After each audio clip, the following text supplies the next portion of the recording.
Okay, so a couple of front squat style exercises with a kettlebell, although they're not actually called, front squat. So basically front squat means that, basically the weight's in front of you. So traditional barbell back squat, the weight would be behind you on your shoulders or low bar position.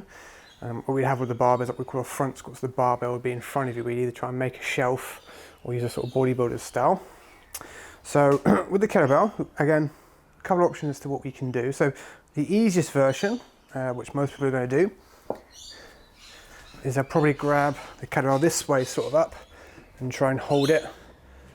And brace tight. And drive in. So brace. And down.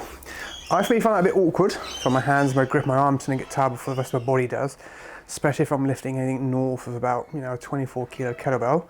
Starts to get a bit fatiguing, sort of particularly on the forearms. So what I like to do is sort of flip it up this way and have it sort of perched onto my chest slightly. So then a little bit of the weight is carried by my chest, but it's the same technique. Set your brace.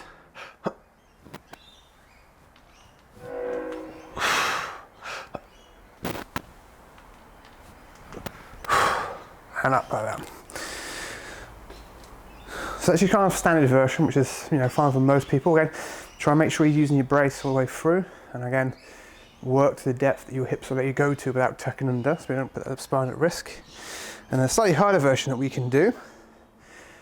So for those who've seen the shoulder video, or shoulder press video with the kettlebell, something similar we can do. We can trap it in the nook of our forearm and bicep in tight on one side. On that's the side, but pretty much the same thing. Just brace.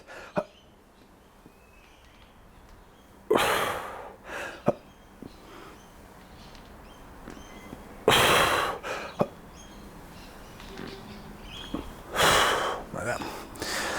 So what we're doing there is because we're loaded unevenly, or the weight's unilaterally loaded, just gives us now a bit of extra challenge in terms of lateral stability or side to side strength. So again, a bit more challenge for the core. So though we're doing a squat movement, again, we can sort of change the flavour of it slightly, give ourselves a bit more challenge for our core work.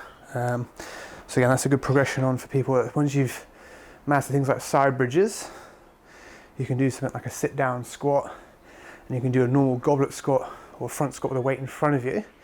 We can then add it onto one side, increase the challenge a bit more, and you can sort of learn to stabilise yourself against having an uneven load. So up the challenge. So again, a couple of variations to try. But again, kettlebell, a very underrated tool for sort of training, especially for those with a mind with sort of trying to keep a strong, robust, pain-free back. And sort of full body workouts with a kettlebell, once you know what you're doing, is a fantastic way to get that back in good condition and keep yourself out of mischief.